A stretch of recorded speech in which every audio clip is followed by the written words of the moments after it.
കെട്ടുറപ്പില്ലാത്ത സംഘടനാ സംവിധാനത്തിൻ്റെ രക്തസാക്ഷിയായി ഒരു പഞ്ചായത്ത് കൂടി കോൺഗ്രസിന് നഷ്ടമായിരിക്കുന്നു. മലപ്പുറം ജില്ലയിലെ ഏലംകുളം പഞ്ചായത്താണ് കോൺഗ്രസ് സ്വതന്ത്രയുടെ വോട്ട് സംരക്ഷിക്കാൻ കഴിയാതെ വന്നതോടെ പഞ്ചായത്ത് തന്നെ നഷ്ടപ്പെട്ടിരിക്കുന്നത്. ഏലംകുളം പഞ്ചായത്തിൽ LDFിൻ്റെ അവിശ്വാസ പ്രമേയം അങ്ങനെ പാസ്സായി. ഇതോടെ UDFന് 40 വർഷത്തിന് ശേഷം ലഭിച്ച ഭരണം നഷ്ടപ്പെട്ടിരിക്കുന്നു. പഞ്ചായത്ത് പ്രസിഡന്റായ കോൺഗ്രസിലെ C സുകുമാരനെയാണ് അവിശ്വാസ പ്രമേയത്തിലൂടെ LDF പുറത്താക്കിയത്. UDFന് അനുകൂലമായി 7 വോട്ടുകളും എതിരായി 9 വോട്ടുകളുമാണ് ലഭിച്ചത്. 6-ാം വാർഡിലെ കോൺഗ്രസ് സ്വതന്ത്രാംഗം രമ്യ മാണിത്തോടിയാണ് കൂറുമാറി വോട്ട് ചെയ്തത്. കഴിഞ്ഞ തവണ നറുക്കെടുപ്പിലൂടെയാണ് കോൺഗ്രസിന് ഈ പഞ്ചായത്തിൻ്റെ ഭരണം ലഭിച്ചത്.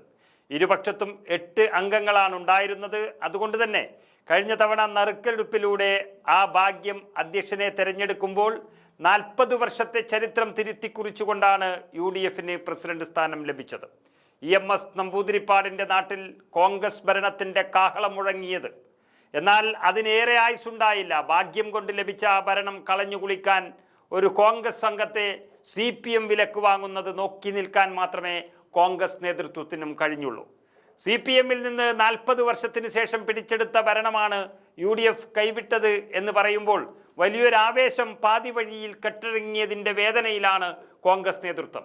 കേരളത്തിലെ ജില്ലാ കോൺഗ്രസ് നേതൃത്വത്തെ വിലയിരുത്തുകയാണെങ്കിൽ അതിൽ കാര്യപ്രാപ്തിയുള്ള നേതൃത്വമെന്ന് പറയാവുന്ന 3-4 ജില്ലകളിൽ ഒന്നാണ് മലപ്പുറത്തെ VS ജോയിയുടെ നേതൃത്വം. എങ്കിലും അദ്ദേഹത്തിനും ഈ സുരക്ഷാ ചോർച്ച കണ്ടെത്താൻ കഴിഞ്ഞില്ല എന്നുള്ളതും പ്രധാനമാണ്.